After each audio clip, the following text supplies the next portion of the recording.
Hello, everyone. Thank you for joining us today for our Facebook Live. Today, we're going to be talking about what it's like when you start therapy. And I'm Julia Marvin. I'm the marketing manager here at Jefferson Center, and I'm so excited to be joined today by Amy Leiden. Amy is a peer specialist here at Jefferson Center, and they're going to be walking us through what it's like to be in therapy and what you can expect at your first few appointments. Before we dive in, a little bit about Jefferson Center, where you serve Jefferson County, Clear Creek County, and Gilpin County, and we've been in the community for over 60 years. We're a nonprofit, community-focused mental health care and substance use services provider, and we offer hope and support to individuals and families who are struggling with mental health issues and substance use disorders.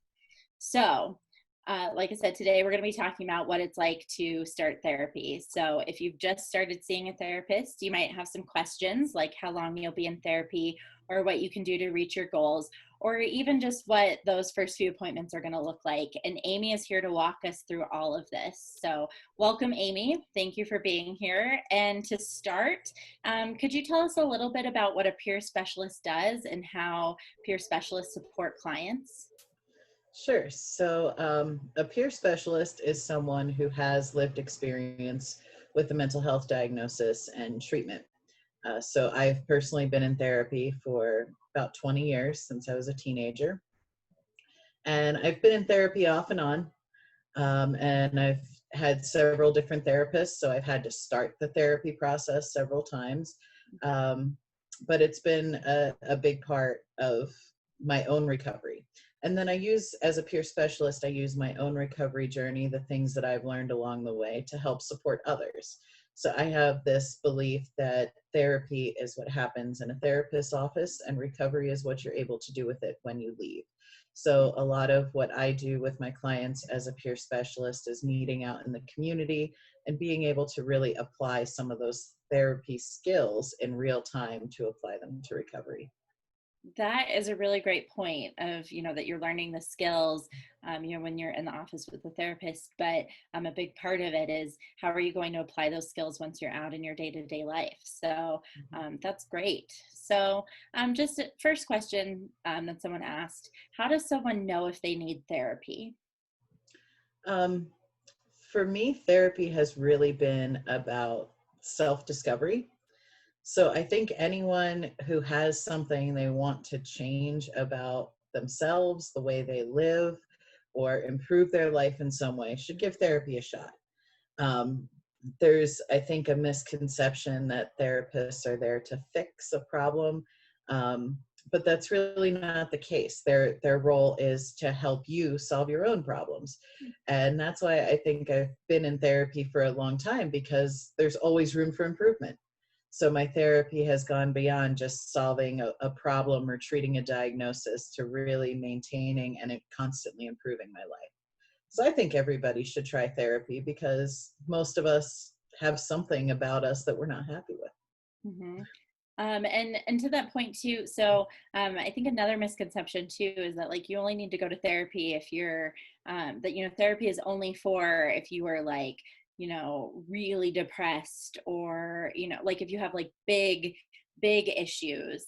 And so it seems like that's also a misconception, and that's not necessarily the case either, that it's really for issues big or small.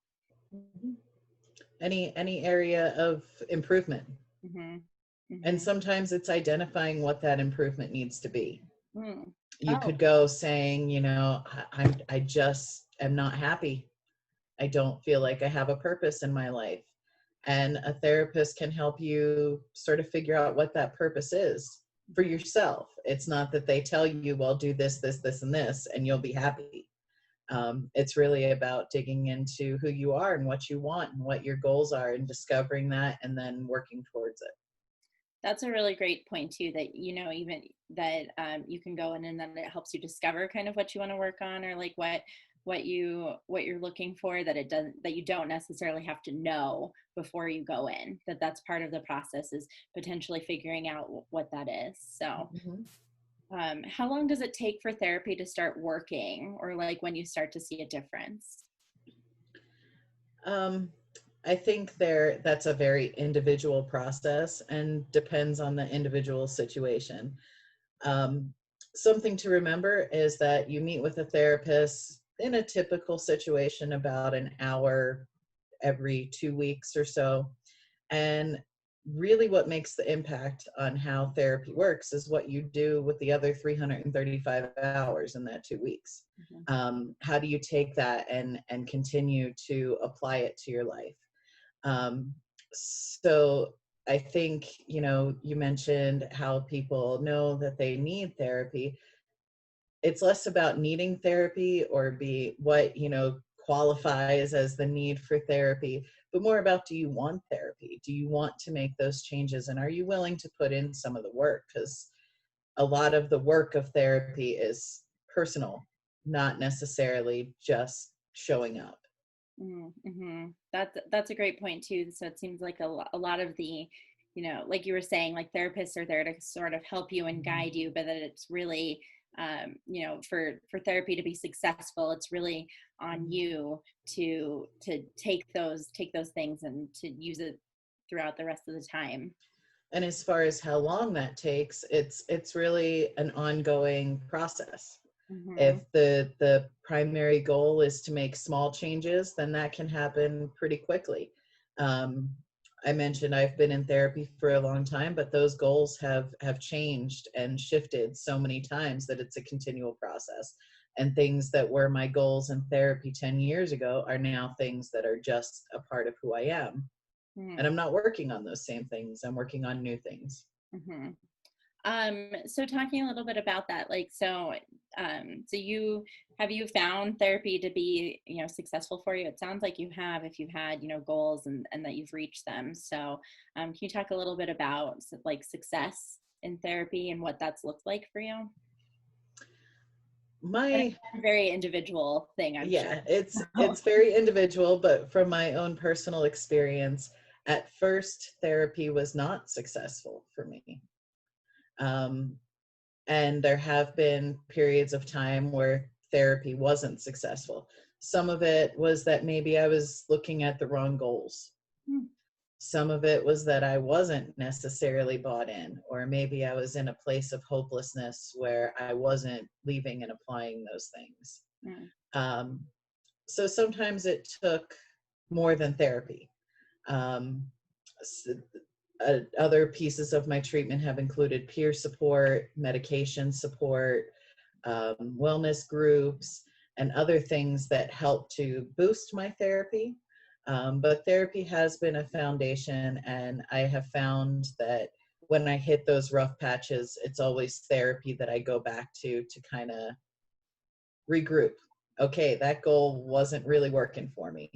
Let's Hmm. shift gears. Let's take a step back. Let's redo this. And one of the advantages of therapy is that even though you're seeing a professional, therapy is very self-driven. So I can go to my therapist and say, this goal is not working for me. Let's shift gears. And we can work together to figure out what the new goal is and then regroup and start again.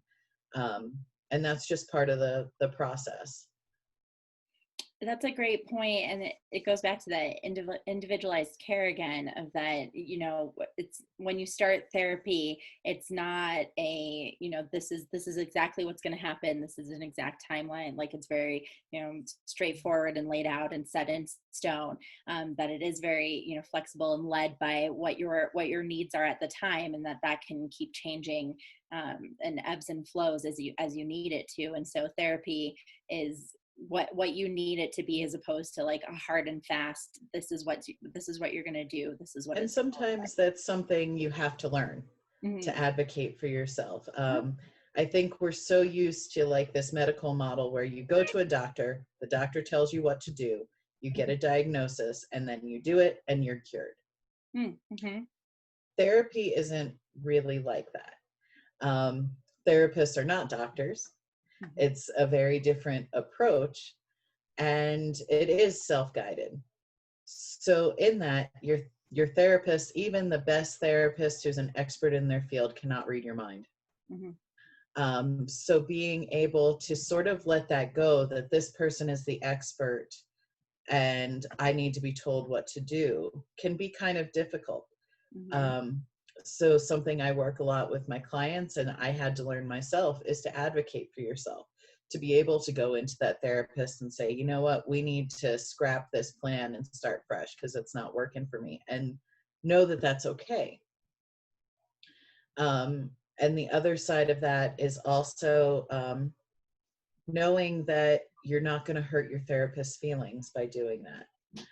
Which is something I also hear a lot, where this isn't going the way I planned, or it's not what I expected. Um, and often when I, ask somebody, well, did you tell them that? They're like, no, I didn't want to hurt their feelings. They know what they're doing. Um, and in that same respect, knowing that because it's such a individual connection, Mhm. you might not get it right on the first try. You might meet with a therapist that just isn't a good fit for you, that you're not quite connecting with, that isn't hearing you in the right way, that doesn't have experience in what your experience is. So it's totally okay to go back and tell them, you know what, this isn't working. I want to work with somebody else. And that will not hurt any therapist's feelings by saying that. They Mhm. are well aware that it's a personal connection, but they often don't know unless you say something. Well, and I think they also have your best interest in heart at heart. So they want you to be, you know, doing well in Mhm. therapy and getting what you need out of it. And so it seems like it's not going to hurt their feelings. If that's not them, they're going to want to help you get that help that's needed for you. Mhm. So kind of speaking about that a little bit. So like what's some advice that you give to your clients about how they can best advocate for themselves in therapy? Well, as I mentioned, sometimes just saying it. Mm-hmm. Um, there's a term we use frequently that is called shared decision making. And in that medical model, we're taught that this provider is the expert. I'm not the expert. This provider is the expert. And when it comes to therapy, there is a shift in that, where, yeah, the therapist may be an expert on modalities of therapy. The therapist is likely an expert on diagnoses, specific diagnoses, maybe certain specific issues, but only you are the expert on yourself and your lived experience. Mm-hmm. So when you come into that room, there are two experts. And the therapist's expertise can only be effective if you are able to exercise your own expertise on what you need, what your desires are, on what your experience is. And therapy, as I said, is really about self-discovery. So sometimes, there's people are not trained to think about what they're feeling. If I asked you, Julia, on any given day, and I come in contact with you fairly regular, and I said, how are you feeling today? You'd probably tell me, good, all Mm-hmm. right, something to that extent. And that's normal human interaction. It's a different question to say, how are you feeling? And respond with an emotion or a state of being. And those are the things that therapy can teach that allow you to become an expert on those internal processes and what to do with them. It would be a shift in saying, all right, to I'm feeling calm today. I'm feeling confident today. I'm feeling proud of myself for doing this Facebook Live. Mm-hmm. And that's a very different thing than I'm good. That shifts that perspective in therapy and allows you to be an expert on that experience and what that feels like. So I think that the main thing is to be open to the process, and to not be afraid to talk freely. It's a safe space. The other thing I get fairly frequently is, why would I want to tell my problems to a stranger? And one of the advantages of that is that person is objective, isn't emotionally attached to you, isn't afraid of you saying you had a bad day, isn't afraid of hearing your problems. Where I know when I talk to my sister, she can be my best hype man. Mm-hmm. My sister, I say, this person made me so mad, and my sister's right there next to me going, yeah, yeah. She can be my best hype man. But she cannot really explore where that anger came from. Mm-hmm. She cannot objectively say, where did that anger come from, and what did you do about it? And if you're not proud of what you did about it, what can you do differently? She'll just stand there and let me be angry. Mm-hmm. And sometimes that's a good thing, but it's a very different purpose than Yeah. having that emotional detachment. Yeah, I think that's a great point too. I've also been in therapy for years, and I joke about it like I go for anxiety, and so for me, I get anxious about telling friends and family like what about how I'm feeling, or if I'm trying to work through something, because I don't want to burden them with it, or I don't know how they're going to Mhm. react. And so for me, talking to somebody who I don't know, who is objective, it's almost a relief, like, oh, it's okay to talk to this person, because they don't have any stake in the game, and they're gonna give me advice, but like that's what their job is. It's not, so I'm not burdening them by, I don't have to carry that worry about burdening them by telling them these things and working through it with them. And so I Exactly. found it, yeah, it's almost a relief sometimes to talk to somebody who doesn't, Mhm. who's not a part of things. So kind of along that note, so if you're going to therapy, what does the first session of therapy look like? Um, Often it involves paperwork. Yeah. It's pretty unavoidable. Mm-hmm. It's just a part of the process. And typically, the first therapy session also involves a lot of questions. And the reason for this, some of them may be questions that aren't part of your goals or aren't why you came in, but it provides an overview of who you are, what your situation is, so that that therapist can then form some idea about where you're going. Mm-hmm. Some of those questions are just simply to find out where you're at.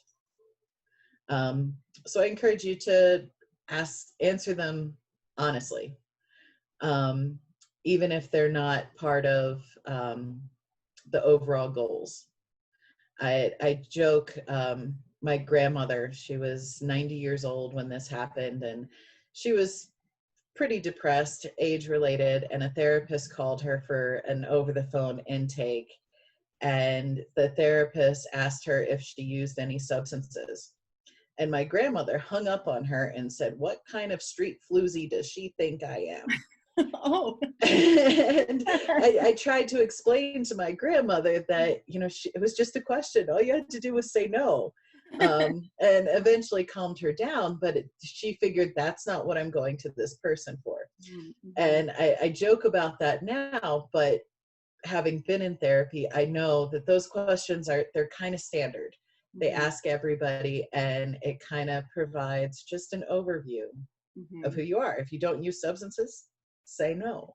Mm-hmm. um, and it's often, I think people go into therapy expecting it to be focused on a specific issue, but those sorts of things help to provide that baseline. Mm-hmm. The next step that's typically done within either the first session or the first couple sessions is to come up with a treatment plan. That's where you can get a little bit more into detail about what you want to focus on. Um, and as clients, we should be involved in that process, setting what those goals look like, setting what's reasonable.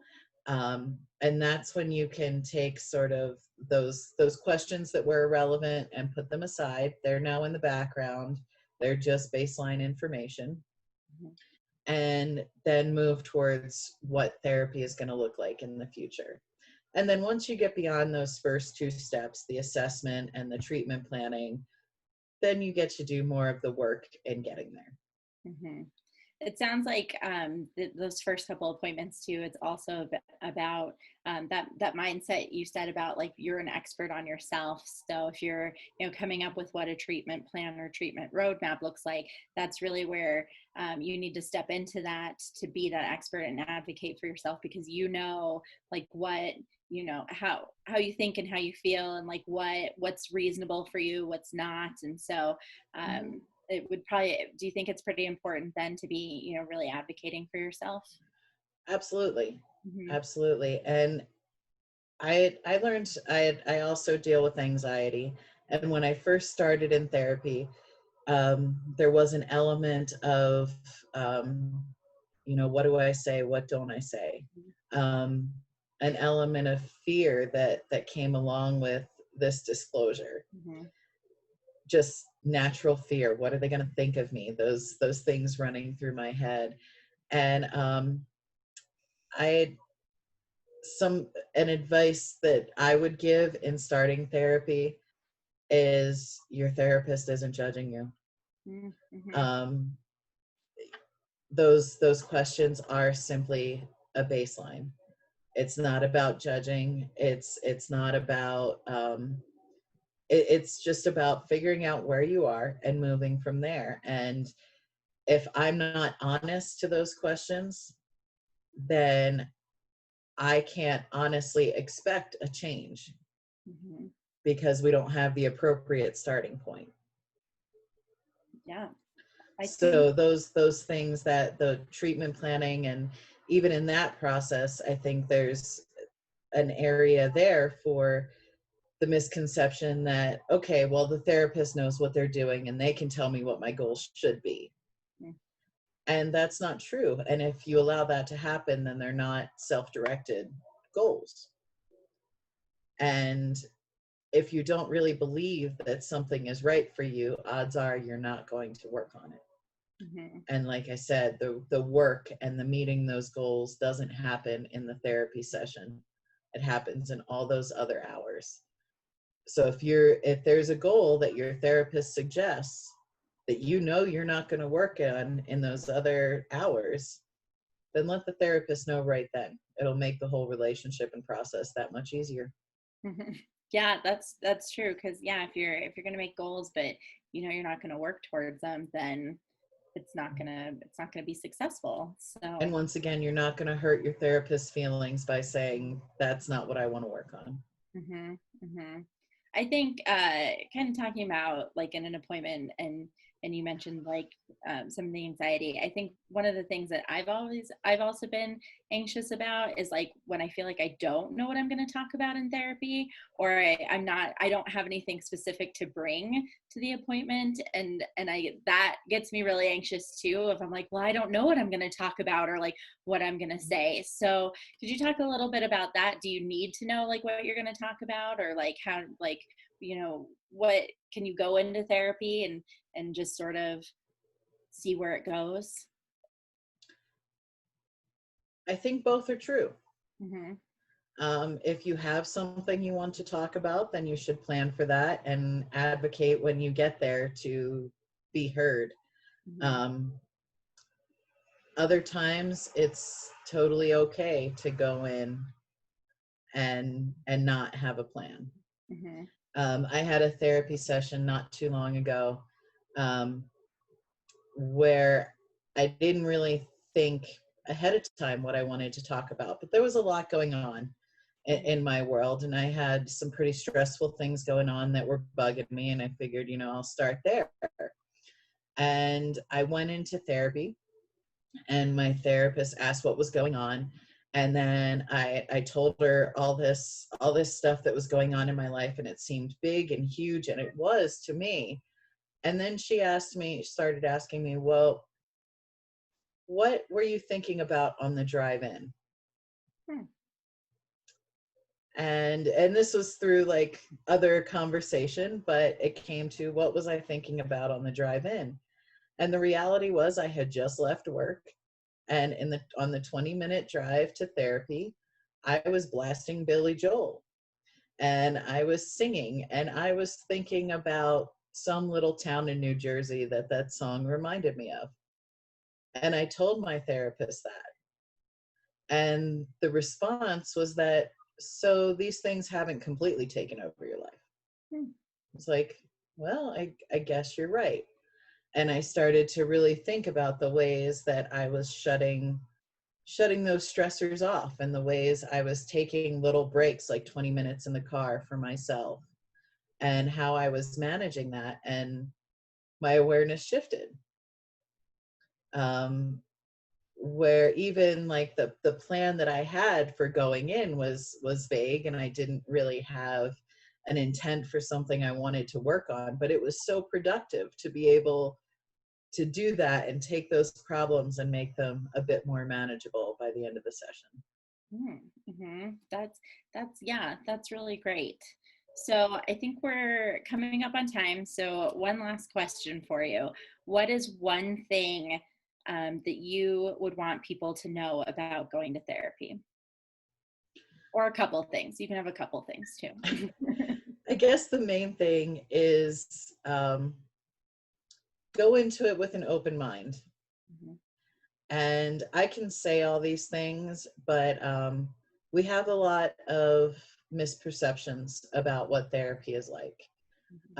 We see things in the media, we see things, all over the place about laying on that couch. And that's really not what therapy is like. And I can't tell you what therapy is going to be like for you. I can't tell you what your individual therapist is going to be like. But until you give it a shot, you won't know that. Mhm. And I can say therapy has never hurt me. It is not invasive. It is not scary. Um, and the best you can do is give it a shot. It may not work for everyone, um, but to try to make excuses about what you think therapy might be, it may not. That's probably not correct Mhm. until you honestly give it a shot. Yeah, I think going in with an open mind and is a really great philosophy that no matter kind of what the experience is, you'll get something out of it if you go in with an open mind. Mhm. So that's and great. and know that you do have some power in that situation. If Hmm. something doesn't feel right in therapy, feel free to ask about it. You do have a right to know what your therapist credentials are. You do have a right to know why they're asking you these questions. Hmm. So don't be afraid that if something feels uncomfortable, to let your therapist know that. Yep, and and advocating for yourself. You're the expert on yourself, and so you are a key component to making sure that therapy and your therapy sessions are successful. So, Amy, thank you so much for sharing this information with us Mhm. today. I know I found it helpful. I'm sure everyone watching did as well. And if you're watching this video after it's over, please feel free to message us here on Facebook, and we'll get back to you. And also, no matter what you're facing in life, like if you're feeling overwhelmed, worried, or stressed, Jefferson Center is here for you. We are open, accepting new clients, and accessing care is easier than ever because now we have telehealth and virtual appointments. So you can get help whenever you need it, wherever you need it. And so you can visit our website at jcmh.org or follow us here on Facebook for more resources and information. And you can also reach us by calling us at 303-425-0300. Amy, again, thank you so much for chatting with me You're today. welcome. And thanks everybody out there, and have a great day.